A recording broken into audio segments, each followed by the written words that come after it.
तो दोस्तों आप सबका एक बार फिर से स्वागत है हमारे YouTube channel the Indian saga पर। अब जिस वीडियो पर रिएक्शन करेंगे वाकया करबला है और शहादत ऑफ इमाम हुसैन जी। तो ये हम हंसी हंसी टीवी से करने जा रहे हैं। तो वाकया करबला हमने देखा ही तो सुना था कि करबला में जो हमने उस दिन वीडियो करी थी तो उससे रिलेटेड चैप्टर है।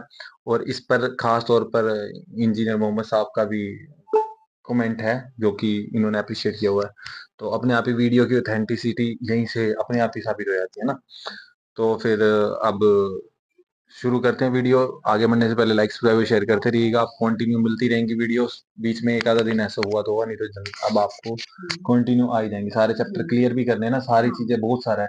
गहराई में जा रहे हैं तो ही पता लग रहा है ना कि अभी चीजें कितनी ज्यादा वो हो रही हैं और पढ़ते रहना पड़ता है मेरे को तो खास तौर पर बहुत ज्यादा। उसके बाद वो मोहम्मद साहब के लिए भी कर लेना। हाँ वो सही है। चलो फिर उसके साथ जंगों की भी तो पूरी सीरीज दोबारा करनी है ना।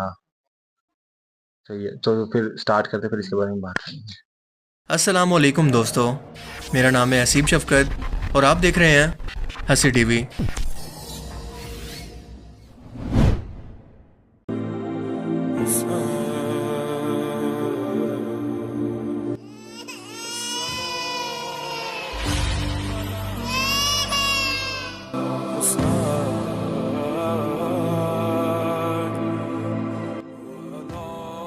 हज़रत अली वो हस्ती हैं जिन्होंने इस्लाम को ज़ीरो से देखकर 3 बड़े आज़मों के अंदर फैलते हुए देखा, और अब बुढ़ापे में वो ये वक्त देख रहे हैं कि हर जंग के अंदर मुसलमान एक दूसरे को कत्ल कर रहे हैं, तकसीम हो चुके हैं, फसाद और फूट पड़ चुकी है, इस्लाम का शराजा बिखर रहा है। इसीलिए जंग के अंदर भी आपके मुखालिफ आने वालों की लाशों पर बैठकर आप बहुत रोया करते। हज़रत अली के दौर के अंदर 5 साल तक मुआविया ने हज़रत अली से जंग की और 40 हिजरी के अंदर रमजान मुबारक के अंदर इन्हीं बागियों के हाथों हज़रत अली की शहादत हो गई। इसके बाद आपके बड़े बेटे हज़रत हसन को मुसलमानों ने खलीफा चुन लिया। इस वक्त भी मुसलमान 2 हिस्सों के अंदर तकसीम थे। हज़रत हसन से यह नहीं देखा गया तो उन्होंने शाम पर हमले के लिए फ़ौज तैयार की। जब मुआविया ने यह देखा तो अमर बिन आस से मशवरा किया कि मुझे बताओ कि क्या करना चाहिए। अमर बिन आस ने कहा कि जल्दी से जल्दी सुलह का पैगाम भेजो वरना यह फ़ौज हमें नहीं छोड़ेगी। ये तो बदला लेने के लिए कफन बांध कर निकली है। लिहाजा ऐसा ही किया गया और हज़रत हसन को सुलह का पैगाम भेजा गया कि हम आपकी हर बात मानने को तैयार हैं, बस हमारी एक शर्त है कि आप खिलाफत का दावा छोड़ दें, मुझे खलीफा बनकर हज़रत उस्मान के कातलों की शहादत का बदला लेने दें ताकि हमारे दिल की आग ठंडी हो सके। उसके बाद आप जैसे चाहेंगे वैसे फैसला होगा। हज़रत हसन मुसलमानों के मफाद को देखकर ये बात मान गए, मगर शर्त रखी कि मुआविया कुरान और हदीस के मुताबिक इस हुकूमत को चलाएंगे, अपनी ज़िंदगी में किसी को भी अपने बाद खलीफा नामजद नहीं करेंगे, बल्कि इनकी मौत के बाद मुसलमान अपनी मर्जी से खलीफा को चुनेंगे, जो कि अब तक खिलाफत का निज़ाम मुसलसल चला आ रहा है। शाम और इराक की मस्जिदों के अंदर जो आप हमारे बाप हज़रत अली पर गालम गलोच करवाते हैं, इसे ख़त्म करेंगे।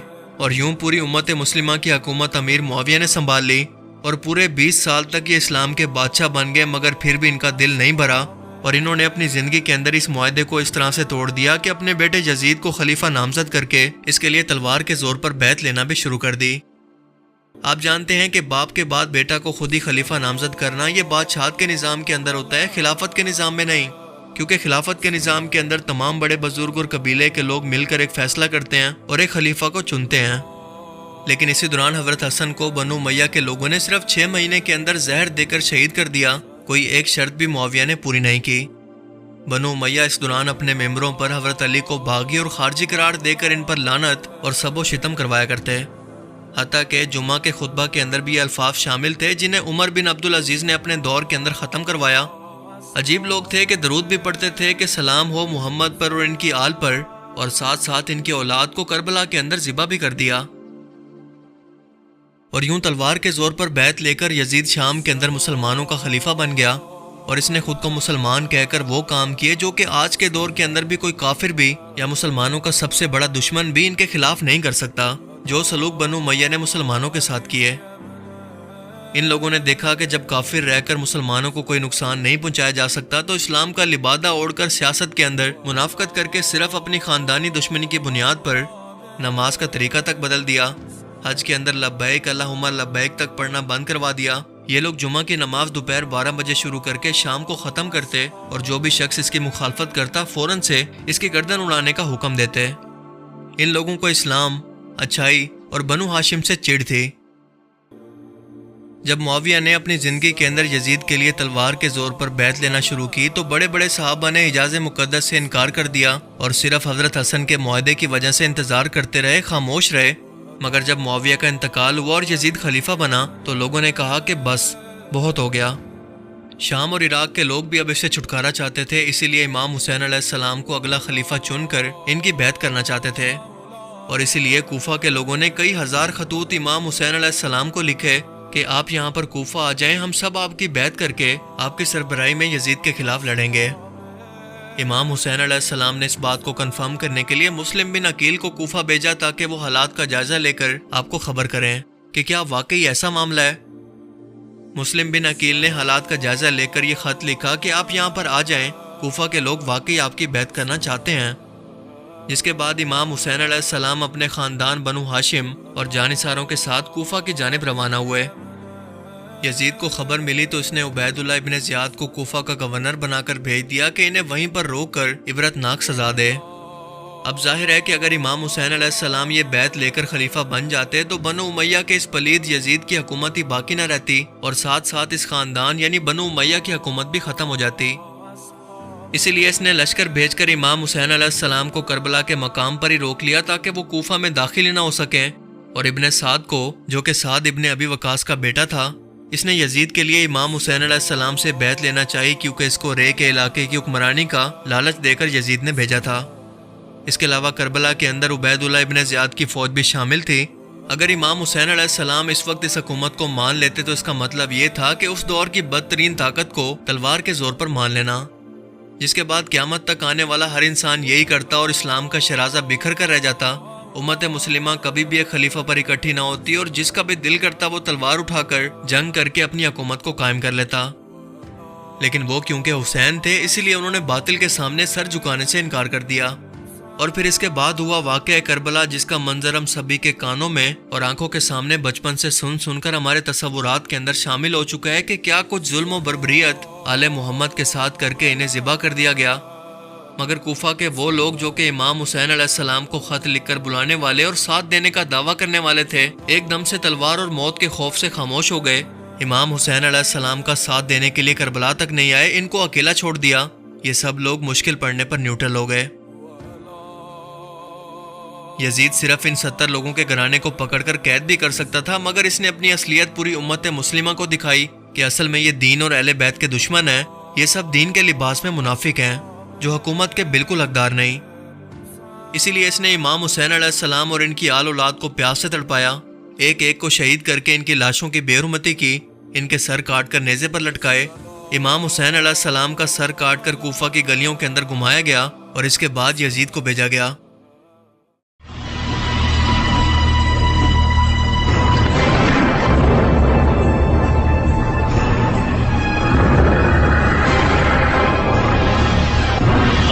जाम देख लिया हुसैन, बोलो हुसैन, आखिर चुप क्यों हो, जवाब दो। ये बेहुरमती मत करो, तुम्हारी छड़ी इनके गहने मुबारक को छू रही है जिनको रसूलुल्लाह खुद बोसा देते थे। यजीद, अल्लाह की तुझ पर लानत हो, लानत हो तुझ पर, मुआविया के बेटे, अल्लाह की लानत हो तुझ पर। काश आज मेरे बदर वाले बुजुर्ग जिंदा होते तो देखते, तो वो खुशी से कहते कि यजीद तू सलामत रहे। आज हमने बने हाशिम के सबसे बड़े सरदार को कत्ल करके आज के दिन बदर का बदला पूरा ले लिया। बनी हाशिम ने सिर्फ मुल्क हासिल करने के लिए ढोंग रचाया था। ना कोई वही उतरी, ना कोई फरिश्ता उतरा, ना ही कभी जिब्रील आया और ना ही कभी कोई किताब उतरी। और से सुन लो, ये सब कुछ एक झूठ था, सिवाय ढोंग के कुछ भी नहीं।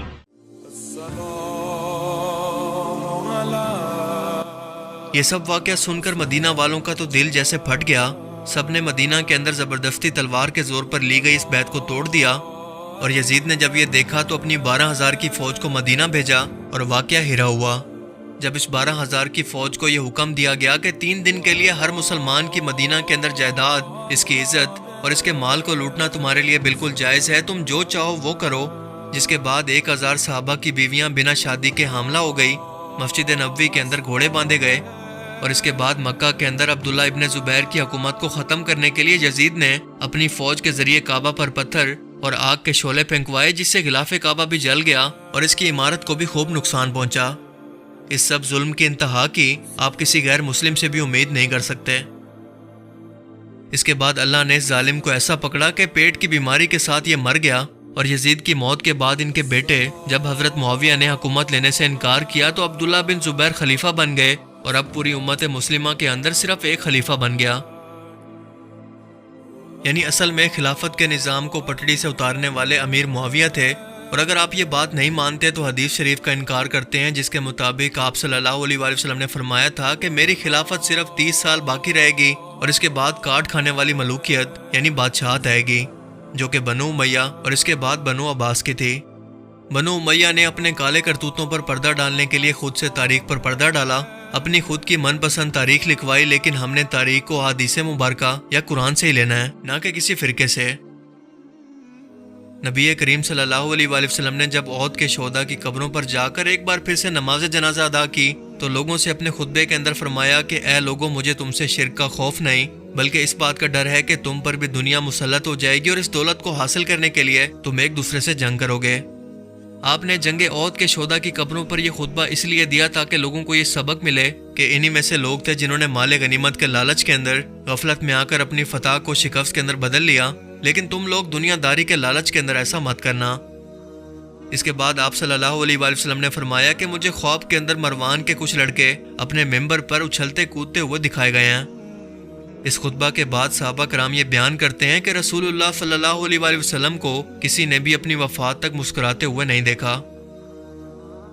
कुरान करीम की सूरह अत-तौबा के अंदर अल्लाह पाक फरमाते हैं, जिसका मफहूम है कि ए मोहम्मद, तुम पर ईमान लाने वाले मुसलमान भी एक जैसे नहीं हैं, इनमें भी कैटेगरीज हैं। एक है साबिकून अल अव्वलून, जो आगे बढ़कर सबसे पहले ईमान लाए, इस्लाम कबूल किया और हर लम्हा रसूलुल्लाह सल्लल्लाहु अलैहि वसल्लम के साथ खड़े रहे, हर एक जंग के अंदर अपने माल और जान के साथ शरीक हुए। इन्हें कहते हैं रज़ी अल्लाह अन्हु, यानी अल्लाह उनसे राजी हुआ।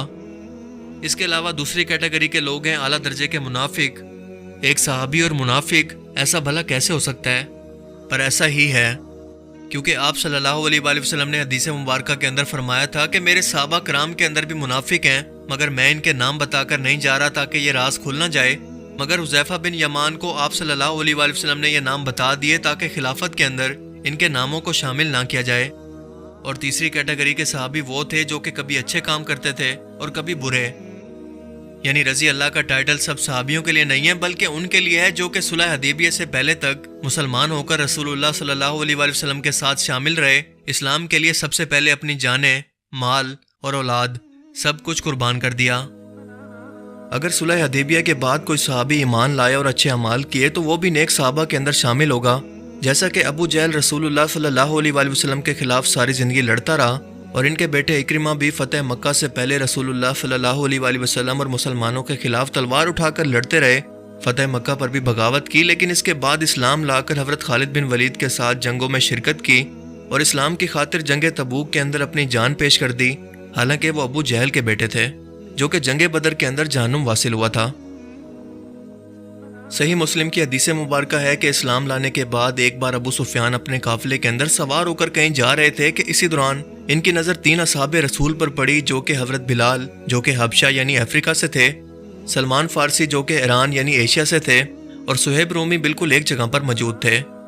अपने काफिले पर सवार होकर इन तीनों को अबू सुफियान ने अपनी नज़रों से ऐसे देखा कि इस्लाम लाने से पहले तो तुम हमारे गुलाम हुआ करते थे और आज इस्लाम लाने के बाद तुम्हें यह हैसियत मिली है कि जो कि एक सरदार को भी नहीं मिलती। उन्होंने ये सब मुंह से नहीं कहा, लेकिन उनकी नज़रें ये सब कुछ कह रही थी। इन तीनों असहाब ने जब अबू सुफियान की नज़रों को देखा तो गुस्से के अंदर कहा कि सिर्फ और सिर्फ कलमा पढ़ने की वजह से दुश्मन इस्लाम तेरी जान बच गई, वरना असहाबे रसूल की तलवार ने दुश्मन इस्लाम से अभी तक बदला नहीं लिया।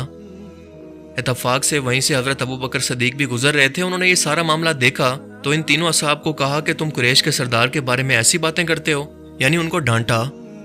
इसके बाद हज़रत अबू बकर सदीक नबी पाक सल्लल्लाहु अलैहि वसल्लम की खिदमत में हाजिर हुए और ये तमाम वाक़या बयान किया।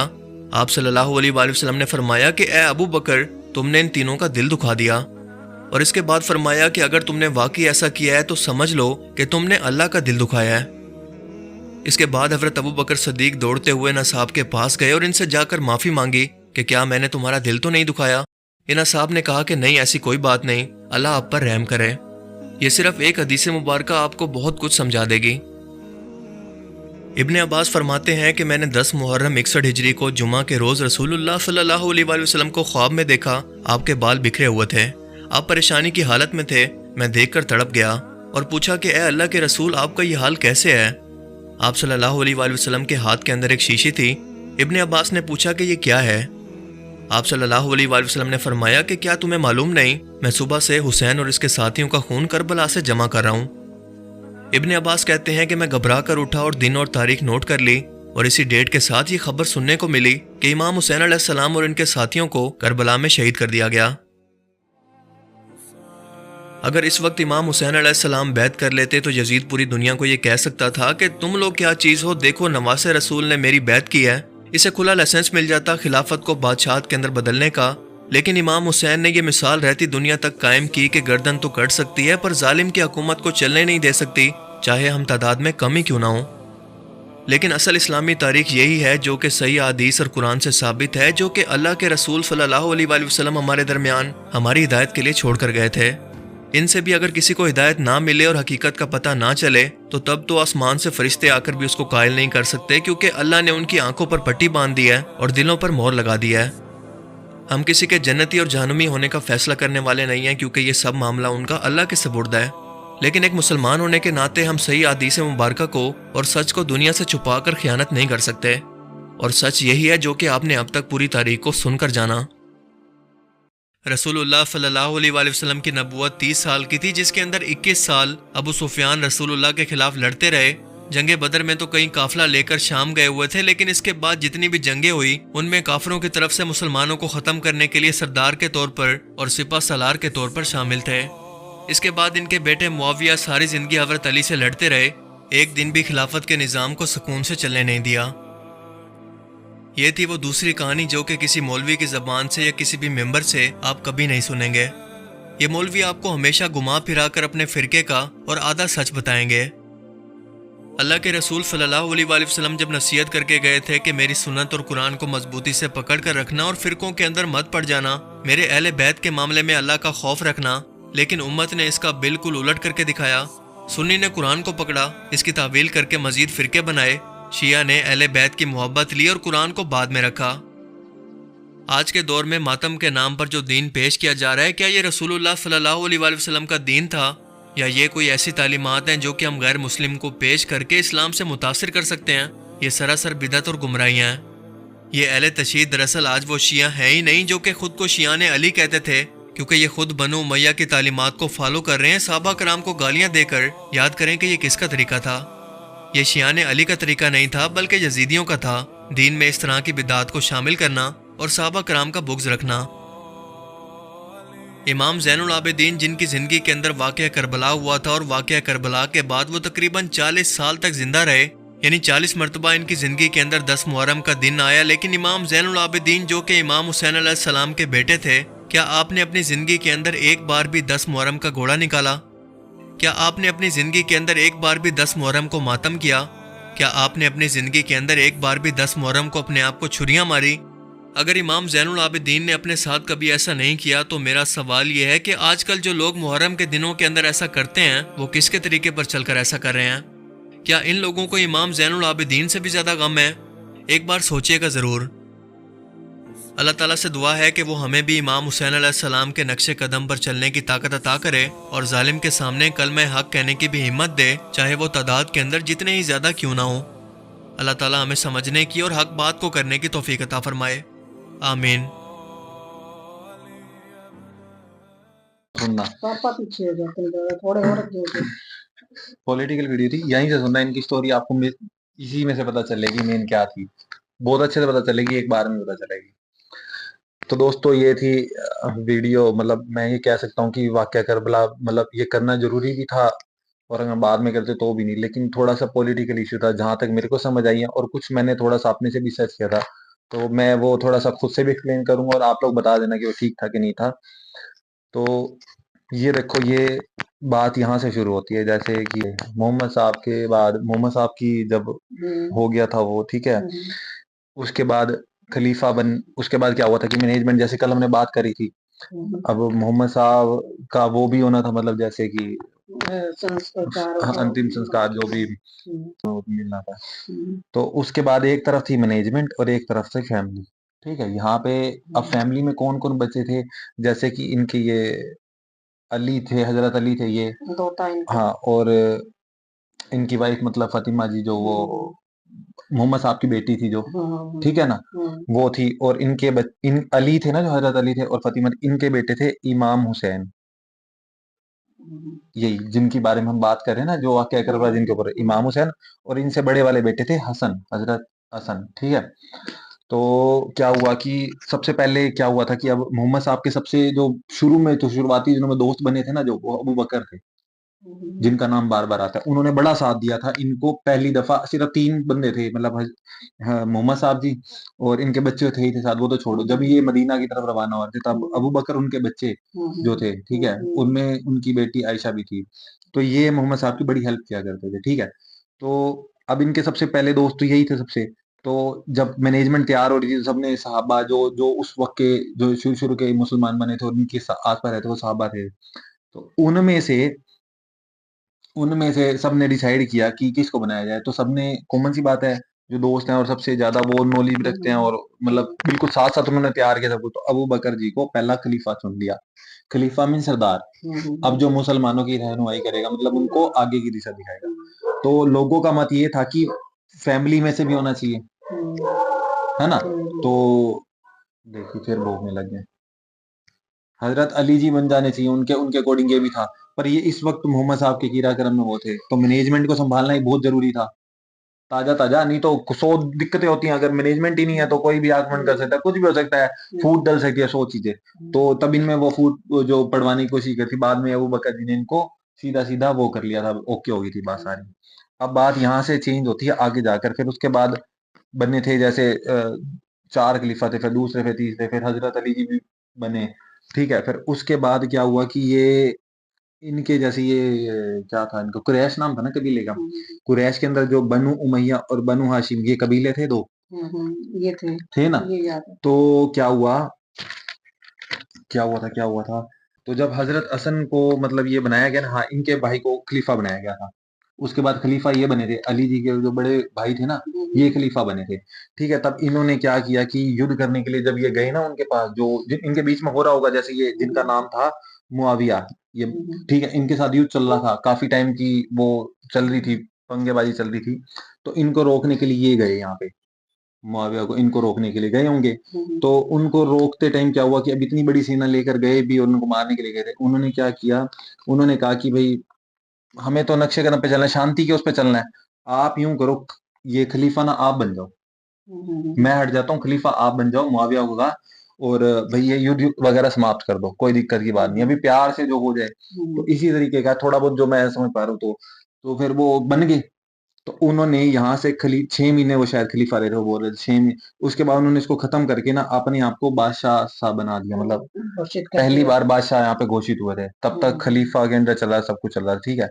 तो ये जब बादशाह बने तो इनके बेटे थे वो यजीद जो भी है, तो इस तरीके से वो लोगों पे प्रॉब्लम्स क्रिएट करने लगे होंगे, क्योंकि जब तक खलीफा होता है तब तक मीटिंग होती है। अच्छा, एक बात और, खलीफा जो बनते हैं वो नबूवत पे चलते हैं, मतलब नबूवत मीन्स मतलब जो जैसे मोहम्मद साहब थे। अब खलीफे तो वो हो गए ना, जो मतलब कि एक तरह से रहनुमाई कर रहे हैं, और किस बेस पर कर रहे हैं, जैसे आप नहीं हो तो मैं उस जगह को संभाल रहा हूँ, तो मतलब आपके नक्शे कदम पे चलूंगा। लेकिन बादशाह अपने तरीके से चला सकता है पूरी सिर्फ सब चीज को, उसके अपने वो अधिकार हो जाते हैं ना। तो यहाँ पर ये अपने तरीके से चलने लग गए थे, इन्होंने परेशान करना शुरू कर दिया। फिर इनके बेटे यजीद के पास, जैसे वो बीच में आई थी ना बात, वो तो ये सारे थे, किस कबीले से थे ये थे, खानदानी दुश्मनी थी, ये शायद थे बनु उमैया से थे, ठीक है। और वो जो, हाँ, और वो थे बनु हाशिम से, मतलब थोड़ा सा इनमें से एक कबीले से थे। तो जिनमें से मतलब जब ये जंगे पहली बदर हुई थी ना, तब इसके अंदर इन कबीले के लोगों को, जैसे मोहम्मद साहब जी की फाइट हुई थी तो मारा गया था। अब ये जब इस पोजीशन पे वापिस आए, तो इनको ये हुआ कि इन्होंने हमारे उन लोगों को शायद मारा था, मतलब मारा ही था, कॉमन सी बात है उस वक्त, क्योंकि वो तो जब आपस में युद्ध हो रहा था तो उस वक्त उनके बीच में चल रहा था। तो ये इस अपने कबीले की जैसे प्राउड वाली वो नहीं होती, मुसलमान बेशक बन चुके थे बट इनके अंदर अपने कबीले वाली प्राउडनेस वापस आ गई। तो इस वजह से इन्होंने इन सबको परेशान किया जो भी किया होगा। बट इन्होंने फिर वापस दोबारा जो भी वहां पे सहाबा वगैरह थे उन्होंने क्या किया कि अब रह गए थे, खुद हुसैन रह गए थे, हजरत हुसैन रह गए थे ना, बड़े भाई को तो इन्होंने शायद मार दिया था शायद। तो उसके बाद ये इनको खत लिखते थे, कुछ साहबा ना यहाँ पे इनको खत लिखा करते थे कि आप आ जाओ, कि भाई इसको संभालो वापस, क्योंकि ये तो हद से भी ज्यादा आगे बढ़ रहे हैं, कुछ ऐसी है लगभग स्टोरी। तो जब वो वापस आने के लिए, पहले तो जाते नहीं थे वो, फिर जब उन्होंने उनको बुलाया ना वापस करने के लिए कि भाई आप आ जाओ, तो वो रास्ते में आ रहे थे, तो रास्ते में पूरे पहुंचे नहीं थे, उनको रोक के उनसे क्या मांगा था, कुछ वहां पे कुछ मांगा होगा। और यजीद ने भी वो मतलब इस तरीके से उन्होंने वहां पे रोक दिया था, कहने थे यजीद ने उनको वहीं पे रुकवा दिया था बीच में। तो उस इन बिटवीन क्या हुआ क्या नहीं हुआ, उन्होंने किसने मारा कैसे मारा, तो वो उनको लेकर, वो जो उनकी अभी दिखा रहे थे गर्दन लेकर आए थे, तब उसने बाद में बोली थी कि भाई ये जो बनु हाशिम या जो भी मतलब मोहम्मद साहब ने जो भी किस्म का धोखे से मारा था उनको। गारंटी उन क्लियर नहीं हुआ ना, वो खुद थोड़ी ना गया मारने के लिए, उसने सिर्फ रुकवाया था। अच्छा। तो ये तो नहीं आया इस वीडियो में, कहाँ आया कि उन्होंने मारा था, ऐसा नहीं है कि किसी ने मारा हो, ये दिखाया ही नहीं है। तो उसके बाद क्या हुआ कि जब वो वहां पर पहुंचे, जब वो वहां पर पहुंचे उनकी गर्दन लेकर, वो कह रहे थे कि ऐसे ऐसे हो रहा है। गर्दन को घुमाया गया था शहर में। हाँ, तो उसके बाद वो यजीद ने क्या कहा था कि भाई ये सब झूठ था, कोई वो नहीं आए थे, मोहम्मद साहब पे कोई वही नहीं आई थी, ये सब कुछ झूठ था, ये तो सिर्फ हमारे साथ जो लड़ाइयां थी उसके बदले वाली बात, यूं करके सारी की सारी उन्होंने अपने बदले लिए और वो लिए।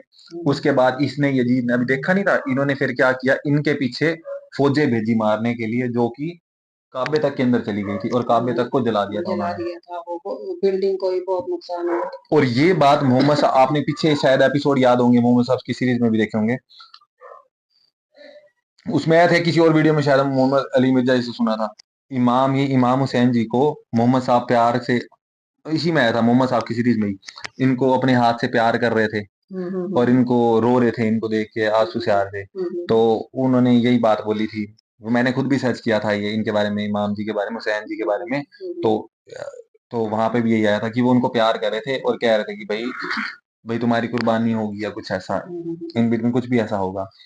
तो ये सब कुछ पहले ही मोहम्मद साहब जानते थे, ठीक है, कि ऐसा होने वाला है इनके साथ, बच्चों के साथ, ये छोटे छोटे हैं, ये तो मेरे को याद है कि वो बच्चे को लेके उन्होंने प्यार किया था। प्यार किया था। और वो कहते थे कि हमने कभी देखा हाँ। नहीं आपको इस तरीके से भी, कैसे बच्चों के साथ वो प्यार करें, वो इसी में आया था। तो उसके बाद ये जो सब चला इस तरीके से, वो वहां पर गए, उन्होंने ये सब कुछ किया, मतलब आपस में, मतलब कितना, मतलब इनका मतलब मेन पॉलिटिकल जो मुसलमानों के अंदर।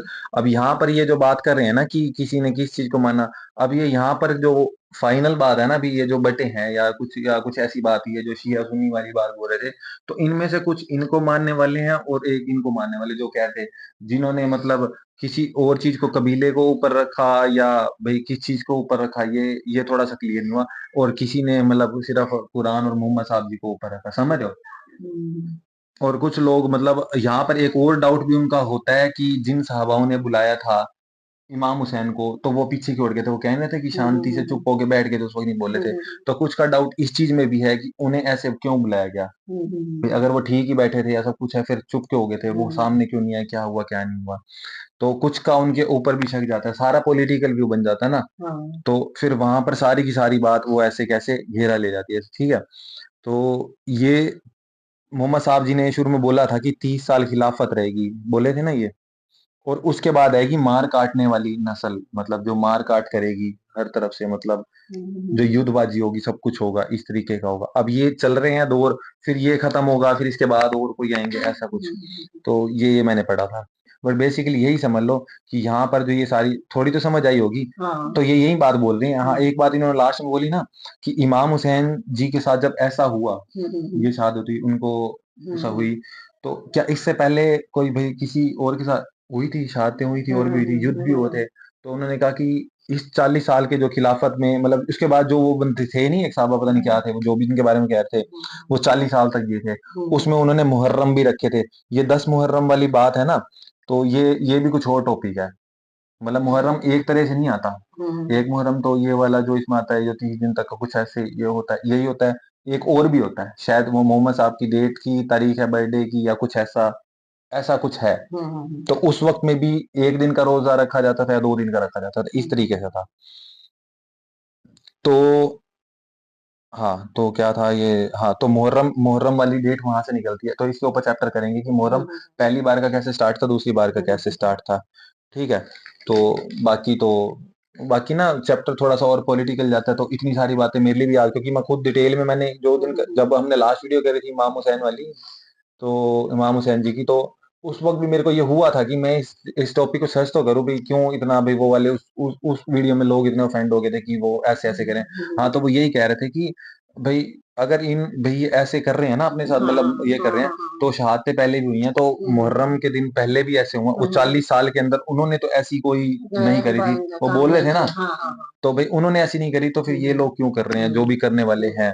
तो ये अपने अपने व्यूज हैं कि भाई वो क्यों कर रहे हैं। ठीक है। अब अगर हम उनकी वीडियो सुने सपोज करो, तो उनके पास शायद पॉइंट हो सकता है कि भाई वो कहें कि हम किस लिए कर रहे हैं, और बेसिकली ये कह रहे हैं कि जो हदीस में ही नहीं है बात, जो हदीस में ही नहीं है या उसमें नहीं है, या जो और भी रह चुके हैं आज तक किसी ने वो चीज नहीं करी, क्योंकि शहादत तो पहले भी हुई थी, फिर ये चीजें क्यों नहीं करी जा रही। तो ये चीजें मैटर करती हैं। अगर ऑथेंटिकेशन पे आप पूरे आते तो वो सारी बातें यूं की हूँ जाती। थोड़ा मेरे माइंड में अच्छे से और भी है, बट मैं एक्सप्लेन मैं खुद वैसे नहीं कर पा रहा। लास्ट में वो जो शुरू में कही थी, कुरान को साइड में कर दिया, दूसरे नंबर पे आगे अपना उन्होंने करके, मतलब चैप्टरों को तोड़ मोड़ के जो, हाँ, ये पेश किया, तो ये तो वक्त के हिसाब से चीजें लोग करते, वो उन्होंने ही करी शायद, यजीद थे जो जो उनके वो मुआविया थे जो उन्होंने करी, क्योंकि अब बादशाह बन गए थे तो वो तोड़ मरोड़ करना था इतिहास में कि भाई कैसे था। तो वो फिर भी कहते हैं ना कुछ तो रह ही जाता है, जो बंदा निकाल ही लेता है। तो वो हदीसों के जरिए जो सारी बातें निकली, तो उस बेस पर ये बातें करी जा रही हैं। तो ये पॉलिटिकल है मेरे माइंड में, जितना मैंने खुद से रीड किया था उस चैप्टर के बाद से, और ये था थोड़ा, तो मैं यही समझाऊं। इससे बेटर अगर मैं समझूंगा तो मैं आपको जरूर बताऊं, मतलब मैं खुद भी आपसे डिस्कस करूंगा, और किसी अच्छी वीडियो पे हम करेंगे। बाकी आपको थोड़ा तो क्लियर हुआ होगा। क्लियर हो गया पहले तो भाई ये पता चला कि ऐसे थोड़ा सा डिस्प्यूट क्यों था, डिस्प्यूट और क्लियर हो जाएगा आगे, हम कुरान भी पढ़ेंगे। बीच में कुरान की भी वो एक लाइन आई थी ना कि भाई कुछ सहाबा ऐसे हैं जो डिवाइड हो जाते हैं, कुछ सहाबा ऐसे हैं जो आधे तो मुसलमान रहते हैं और आधे कई बार बिगड़ जाते हैं। तो ऐसी हमारी कुरान पारा में भी लाइन आई थी ना, जिनका ईमान, जब हमने ये बात बोली थी कि एक मक्खी की तरह है, भाई आधे तो गुड़ पे बैठते हैं, आधे उतर चले जाते हैं, तो आई थी ना शुरू में लाइन कि भाई कुछ का ईमान ऐसा होता है कि भाई जो इधर वो, अब समझ आ रही है कि कुरान में वो चीजें बीच बीच में लाइन आती है क्यों आती है, वो ऐसे टॉपिक्स पे आती हैं। अच्छा। क्योंकि जब वक्त के हिसाब से कुछ साहब आ रहे होंगे, वो जो ईमान बदल लेते थे अपना, कुछ ले, तो उनके लिए वही बात है कि जितना जितना हम देखते जा रहे हैं उतना उतना धीरे तभी धीरे वो हमें टॉपिक, समझ ये आएगी। सारी चीजें बार बार भी आएंगी ना, 2 2 3 3 बार भी करें तो जाके अच्छे से। तो जाके बट समझ आएगी। मैं अपने बेस पर कहता हूँ कि मेरा माइंड इस चीज को कैच करके भाई थोड़ा सा कर लेता है, भाई ऐसी क्यों होगी। इतनी सिचुएशन को समझना मेरे माइंड के लिए आसान नहीं था, लेकिन फिर भी मैं थोड़ा सर्च भी किया और फिर वीडियो हम सुनी थोड़ा। भी दोबारा दोबारा जब सुनते हैं कुछ समझ नहीं आता तो निखिल से पूछ बाकी लेते कुछ हैं। गलत होगा तो आप मेरे को थोड़ा सा कमेंट में हाँ। बता देना, या मैं थोड़ा कर लूंगा। ठीक है, दसवीं नेक्स्ट पास वीडियो में। करने के लिए 10 साल लग जाते हैं। हाँ, थोड़ा सा मैं तो ये क्लियर हो जाएगा सिर्फ। बाकी मेरा तो मतलब थोड़ा सा ना वो हो जाता है ना, से थोड़ी भारी हो जाती है, क्योंकि एक तो सुनना और वो चीजों को याद रखना, फिर एक्सप्लेन करते टाइम भी वो क्योंकि इतना एकदम से। तो इतना ही था बस जो मैं समझ पाया, बाकी आप सब बता देना। आप सब कुछ पॉइंट रखना चाहोगे तो बताओ, क्योंकि ये नहीं, बात अब थोड़ी तो सी ऐसी कोई थी, पॉइंट नहीं है। तो मेरे ही बोलने की थी, क्योंकि मैंने इसको ज्यादा सर्च किया था अपने तरीके से और समझाने के लिए भी। अब इसके बाद हम एक family tree, profit family tree दोबारा करेंगे, ताकि मेरे को थोड़ी अच्छे से, वैसे याद तो है बट इनका भी दोबारा क्लियर हो जाएगा, ताकि आने वाली वीडियोस में और भी ज्यादा हो जाए। ठीक है, एक प्रॉफिट फैमिली ट्री दोबारा करेंगे कैसे कैसे, फिर मैं और अच्छे से एक्सप्लेन भी कर पाऊंगा उसको। तो बहुत अच्छी वीडियो थी। सीखने वाली ये थी कि अपने ही तोड़ सकते हैं, बाहर का कोई नहीं तोड़ सकता किसी को। अपने ही हम में से ही निकलते हैं हमें वो करने वाले, और बाकी कोई नहीं कर सकता। जैसे उन्होंने वो उनके साथ वो कह रहे हैं ना कि या हजरत, अब ये तो पता नहीं किसने किया, ठीक है, लेकिन अपने में से ही हुआ है ना वो तो। अभी टाइम ही कितना हुआ था खिलाफत का दौर को, मोहम्मद साहब जी के बाद कितना ही टाइम हुआ था। तो इतनी जल्दी भी इतना सब कुछ, क्योंकि ताजी ताजी वो होती है ना, उनमें फिर कर जाते हैं थोड़ा सा। इसी को हम समझ तो सकते हैं, फील भी कर सकते हैं कि क्या वक्त रहा होगा। तो आज जो चल रहा है उस पे तो कहते हैं ना, इतना बना बना एम्पायर मिला है, उस वक्त के लोगों ने क्या क्या झेला होगा। और जैसे कि कितनी वो कहते हैं ना, उनकी साहबा की जो वाइफ थी जितनी भी, उनके साथ क्या क्या हुआ था, मतलब एकदम हाथों हाथ रातों रात। तो भाई यही कहूंगा मैं, जो समझ रहे हैं। बाकी और माइंड में और भी बातें हैं, बट इतनी एक्सप्लेनेशन अच्छी भी नहीं होती करनी ज्यादा भी, मैं अपने आप को काफी कुछ तो निखिल ने समझा दिया। बाकी आप कमेंट्स में हमें कुछ बाकी कुछ और वीडियोस करेंगे और भी स्कॉलर्स की करेंगे, तो धीरे धीरे और आगे क्लियर होते जाएंगे चैप्टर। बाकी हमें प्यार से रहना चाहिए, ये हम पिछली वीडियो से भी देख रहे हैं। बाकी इतना बड़ा उन्होंने, ये तो बड़ी बात है ना कि वो उनके कहने पर आए और किस तरीके से उनके साथ ऐसा हुआ, लेकिन झुके तो नहीं ना एटलीस्ट। तो बस ये सीखने वाली बात होती है और अपने साथ फील करने वाली कि हमें जीवन में कैसा रहना है। बस मैं भी यही कहूंगा कि भाई बाकी ठीक थी। मिलते हैं आपसे जल्दी नेक्स्ट वीडियो में। लाइक सब्सक्राइब और शेयर करते रहिएगा।